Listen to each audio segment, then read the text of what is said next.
आज तक मैंने जो कुछ भी किया है वो अपनी मर्जी से किया। मेरी सोच पर मेरे अलावा कोई कंट्रोल नहीं कर सकता। जानना चाहते हो मैं सबसे ज्यादा नफरत किससे करता हूँ?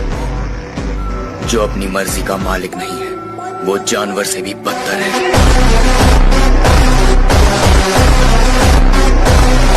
चंद गज की शहरियत किस काम की,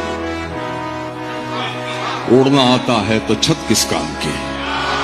चंद गज की शहरियत किस काम की, उड़ना आता है तो छत किस काम की। जब तुम्हें चेहरे बदलने का है शौक, फिर तुम्हारी असलियत किस काम की।